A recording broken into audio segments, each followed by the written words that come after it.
Anarchie le Flash, jour 44. À la une, les forces armées présentes à Montargis se dispersent. La petite ville du Loiret, théâtre d'affrontements militaires meurtriers depuis lundi soir, retrouve peu à peu le calme. Les troupes du général Atlas, comme celles du capitaine Valois, 20 000 hommes chacune au départ, ne compteraient plus que quelques centaines de partisans de part et d'autre.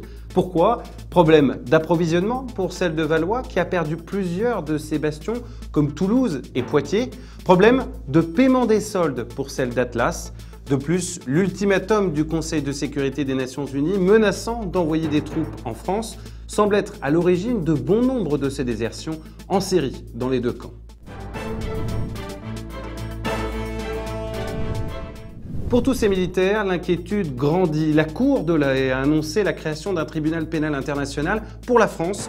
Une enquête sera menée à Montargis pour comprendre comment un conflit militaire a pu causer la mort de 300 civils dans cette petite ville du Loiret. Michel de Smet, chef de la division des enquêtes, parle de possibles crimes de guerre. Le Conseil de sécurité de l'ONU a donné l'ordre au général Atlas, à ses alliés, tout comme au capitaine Valois, de déposer les armes.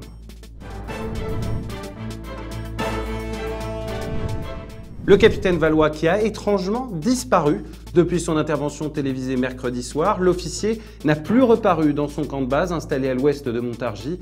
Voyant ses hommes désertés, notamment au sein de sa garde rapprochée, Valois aurait-il pris peur? Aurait-il fui? On l'ignore pour l'instant. On finit ce flash avec notre page vie quotidienne. Trop cher, trop rare, l'essence est devenue un luxe. Comment faites-vous pour vous déplacer? À pied, tracté par des animaux, vous faites preuve d'une imagination sans limite. Mais c'est bien le vélo qui semble avoir vos faveurs. Bélial savoure, je n'ai jamais vu autant de vélos, planches à roulettes et autres trottinettes dans les rues.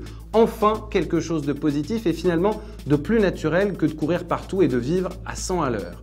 Tite Lilou nous raconte même qu'une plateforme internet a été lancée, toussavélo.com. Cela permet aux nombreux véloroutiers de dévoiler leurs bons plans et itinéraires préférés. Enfin, une très bonne idée dont Frex nous fait part. Des vélos ont été adaptés aux voies de chemin de fer. De nombreuses lignes désaffectées sont empruntées tous les jours par des vélos bricolés pour pouvoir avancer sur les rails. Merci d'avoir suivi ce flash. L'actualité continue sur anarchie.fr.